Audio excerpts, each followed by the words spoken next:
Hola. Desde perfeccionista a liberal tenemos que tratar un tema bastante serio y bastante triste. Ayer hubo un accidente ferroviario en España en el que todavía no se conoce la totalidad de víctimas, que van por encima de 300 personas. Se ha producido en una localidad muy cercana a la ciudad de Córdoba, que es una ciudad importante en el sur de España. El descarrilamiento del tren, que produjo un choque fortuito con otro tren de pasajeros que circulaba en dirección contraria en ese tramo y en ese momento, ha hecho que el número de víctimas pues sea todavía mayor a lo que naturalmente puede provocar el descarrilamiento de un tren.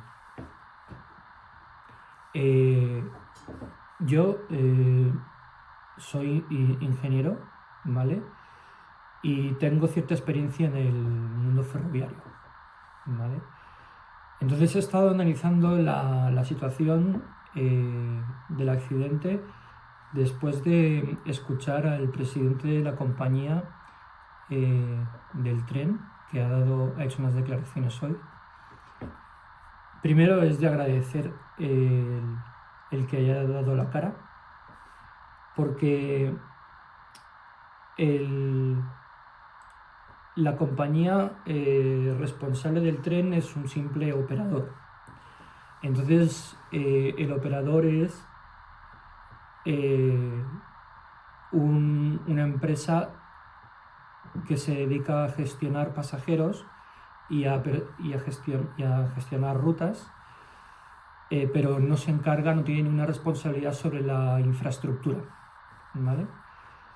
Por el tipo de accidente yo he estado analizando y tengo diferentes opiniones técnicas sobre las causas posibles.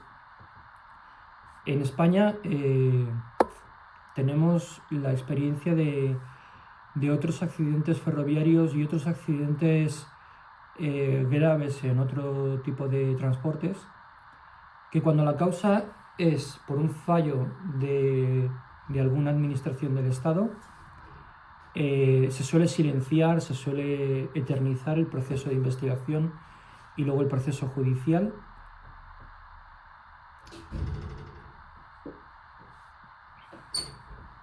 Hola, cariño. No pasa nada. Luego lo edito. ¿Te han dado medicinas o algo? No, no me han podido atender. ¿Por qué? Había mucha gente, me han dicho que me llamaran cuando Vale. Luego recorto esto, no te preocupes. Entonces vamos allá. En el transporte ferroviario, en este caso, en el accidente, ha sido el descarrilamiento en un tramo recto. Es decir, uno de los vagones, y además no ha sido ni la locomotora ni el último vagón, ha sido un vagón intermedio, que ha perdido la verticalidad, y entonces al alcanzar cierto ángulo, el peso del vagón ha arrastrado parte del tren y ha hecho que colisione con el tren que venía en sentido contrario. Estructuralmente, tal como están construidos los trenes, a ver, eso no es posible. No es posible que el tren, que además tiene 3 años de fabricación, tiene 3 años desde su fabricación, sus sistemas de amortiguación no tienen tanto margen como para inclinar tanto, al menos hasta lo que yo conozco. Es decir, que en el caso de los muelles que puedan tener, o los antivibratorios que pueda tener el tren, en el caso de que rompa, pues que coge tal ángulo de inclinación, para mí sería una sorpresa. Eso en primer lugar. Entonces eso, lo que pasa que el responsable de la compañía que ha fabricado el tren todavía no se ha pronunciado. Entonces, eso, una vez descartado también el reventón de las ruedas del tren, porque al ser metálicas pues no pueden reventar, pues entonces solamente nos queda analizar lo que es la infraestructura. Entonces está claro que el descarrilamiento se ha producido porque algo ha fallado en la infraestructura de las vías. Por historia, en España ha habido problemas con los trenes, aunque no en esa línea, por fallos del terreno, por la base del terreno, porque hay filtraciones de agua en el subsuelo y entonces eso debilita lo que es el terreno, y debido al paso de los trenes pues se produce un momento en el que se parte el suelo y deja de dar ese soporte. Entonces bueno, pues el tren llega un momento en el que pierde contacto con el suelo y entonces según las inercias que pueda llevar puede desequilibrarse. Pero eso sería más lógico si el descarrilamiento hubiera sido por la locomotora. La segunda posibilidad que yo veo es que haya habido un problema en los travesaños que mantienen el ancho de las vías, que bueno, pueden ser de madera o pueden ser de hormigón. Yo en este caso concreto no lo sé, es una información que no tengo, pero si estos travesaños están mal anclados, mal posicionados, o están rotos o no están puestos, puede ser un motivo también. Después está la base donde se apoyan esos travesaños, que es donde se ponen los raíles de la vía. Si esa base ha sufrido algún desacoplamiento, porque se utiliza granito, se utiliza una grava de granito para compactar todo aquello, si ha habido una pérdida de material, pues también ha podido ser una de las causas. Otra de las causas posibles es el ajuste de los raíles a los travesaños. Se hace mediante tuercas metálicas y que bueno, pues haya partido por mala calidad de la aleación en la fabricación de esos materiales, que eso ya pasó en otro tipo de accidentes en España, en un centro de tracciones, en una máquina, y era precisamente porque el acero no se había hecho de la calidad necesaria. Y eso provocó pues un accidente también mortal, aunque en aquel caso solamente hubo una víctima, pero una tracción, pues también aunque sea una víctima, también es un tema muy grave. Y luego está el último punto, que quizá tenga mayor peso, que es el sabotaje. ¿Por qué? Porque esta línea es una línea que tiene una circulación constante. Entonces, tal como yo conozco cómo funciona la red ferroviaria en España, un simple mantenimiento hubiera detectado un punto débil en esa zona, ¿vale? O otros trenes, otros convoys que hubiesen pasado antes habrían detectado algo raro y hubieran dado un aviso. Pero creo que en este caso el tema del sabotaje puede ser un argumento de peso. Habrá que hacer comprobaciones. Es muy difícil poder detectarlo, si ha sido esa la causa real. Es muy difícil poder probarlo, porque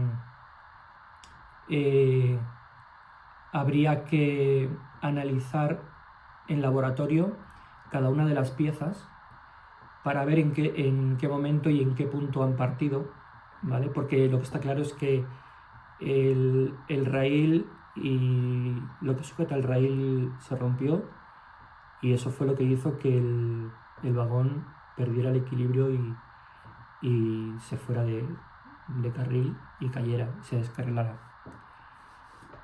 Y sobre todo por la proximidad a los núcleos urbanos. Si esto hubiese ocurrido en mitad de la nada, mitad de cualquier provincia en la que no hay más que un campo y montaña, el tema del sabotaje pues es muy poco probable, porque simplemente el hecho de desplazarse y acceder a esa zona, pues nadie tiene tantas ganas de hacer algo en un tramo así. Pero al estar cerca de un núcleo urbano, da pie a que, por diferentes motivos ciertos grupos de personas pues puedan verse tentados a hacer ese tipo de cosas, ¿no? Gamberradas juveniles o extrabajadores que han sido despedidos y lo consideran injusto y bueno, en un momento de desesperación pues hacen cosas como esta, o simplemente gente que tiene cualquier tipo de trastorno o cualquier tipo de malas intenciones. Lo que está claro es que todo esto tiene mucha responsabilidad Fomento y su homólogo en la comunidad autónoma donde ha producido, pero este accidente para mí es mucho más grave que el que se produjo en Santiago de Compostela. ¿Por qué? Porque el tren de alta velocidad que descarriló en Santiago de Compostela se pudo evitar, ¿vale? Políticamente se había hecho una inauguración demasiado apresurada y no había los sistemas de emergencia instalados, y el maquinista fue muy negligente en ese accidente. Bueno, entonces ahí hubo una serie de circunstancias que no son normales, que se podían haber evitado si la gente hubiese actuado con normalidad.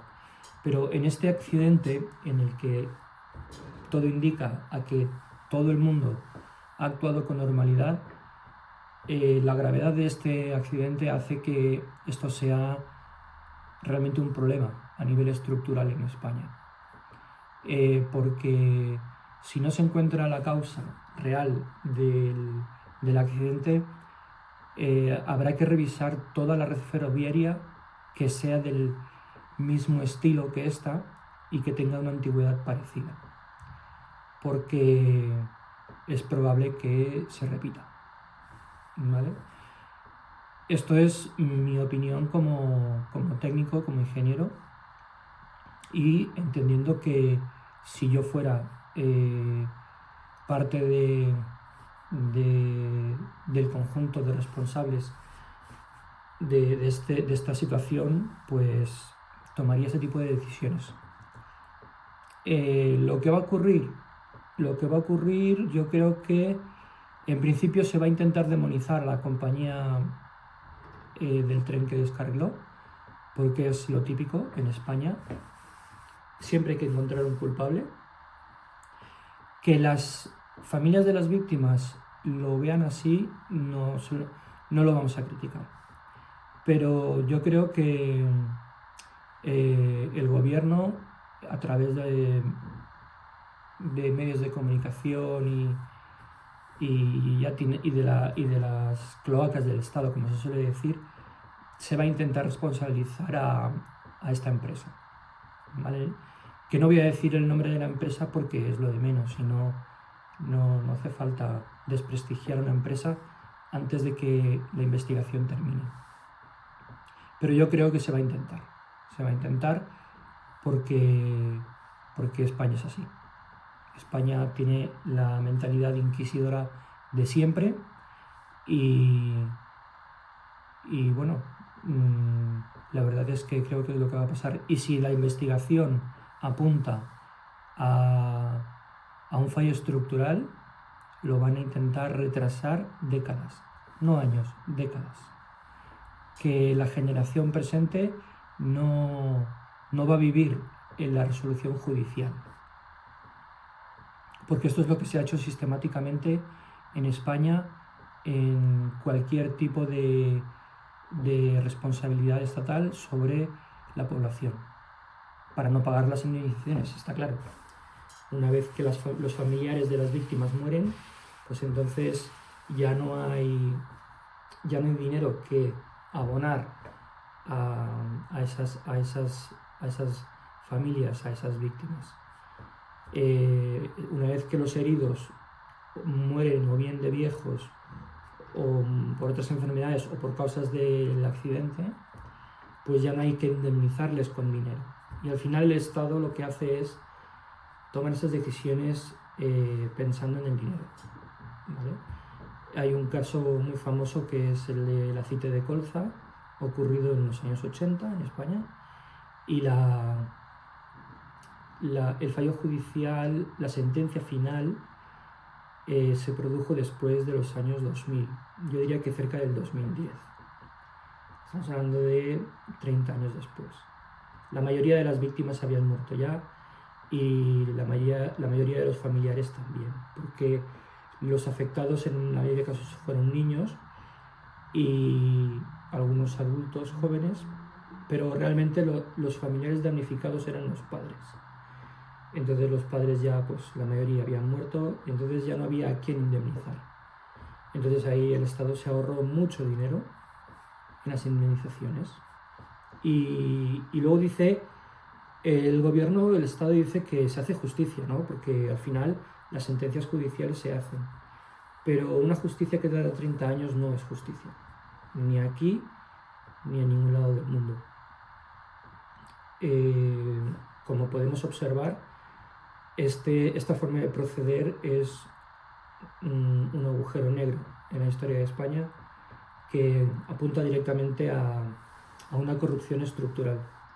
Es decir, no depende solamente de un partido político o de dos, que es lo que históricamente siempre han dominado en España, sino es general.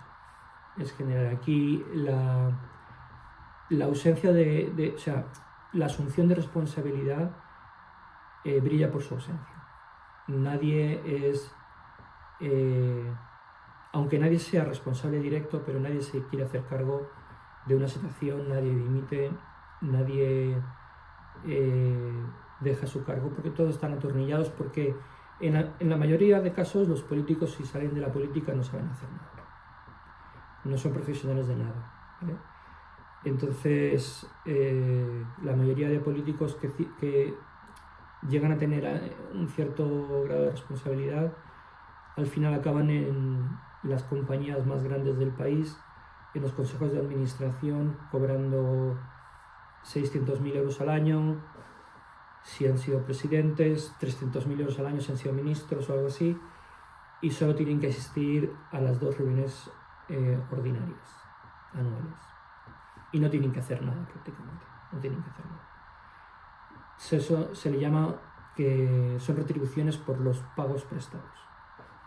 En un libro sobre política española leí que un presidente de gobierno le dedica más tiempo a resolver problemas de las grandes empresas que el tiempo que se le dedica a los problemas de los ciudadanos. Caso, por ejemplo, de Repsol en Argentina, caso de FCC, creo que era la empresa, en el canal de Panamá, cuando hicieron la oferta mal, y entonces por eso es que fueron más económicos que la competidora italiana, y cuando Panamá les exigió que cumplieran con el pliego, pues ahí tuvo que intervenir el gobierno y el Estado, un escándalo totalmente, ¿no? Es decir, los políticos están más pendientes de estas grandes empresas. Las empresas están tuteladas por el Estado, igual que los bancos. Ese nivel de empresa no asume responsabilidades. Tienen impunidad para recoger beneficios y repartir las deudas. Es decir, si la empresa genera beneficios es para ellos, pero si ocurre un desastre, entonces para eso está el Papá Estado, para ayudarles y que ellos no tengan ningún problema de solvencia económica o una posible quiebra o lo que sea. Lamentablemente es así. ¿Esto capitalismo o socialismo? No es ninguna de las dos, es simplemente corrupción. Y es una oligarquía heredada de un sistema medieval. Un sistema medieval donde todavía tenemos una persona que se hace llamar rey, que no hace nada por nadie y que no tiene en sí razón de ser en una sociedad moderna como la que tenemos ahora. En la Edad Media se podía entender que el rey aportaba seguridad a los pobladores ante las incesantes invasiones que ocurrían en aquel entonces, y entonces el rey, como tenía capacidad económica para tener un ejército, pues daba algo a cambio de la servidumbre del resto de personas, ¿no? Ya bien sean campesinos o fuesen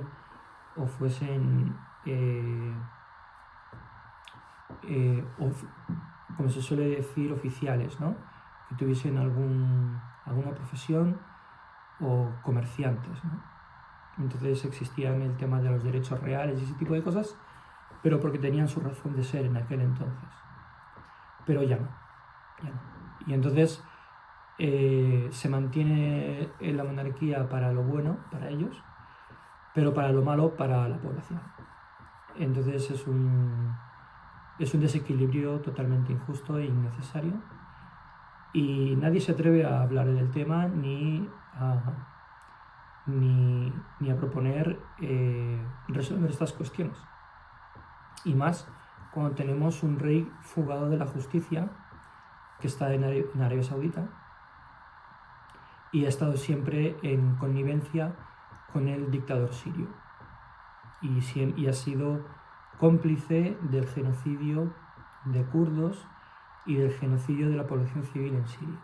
Entonces, personas de esta catadura moral, sean de la realeza o sean de donde sea, pues no hay que perderles la pista. Hay que tener memoria para recordar todo esto, porque esos son los cambios que tenemos que hacer en la sociedad.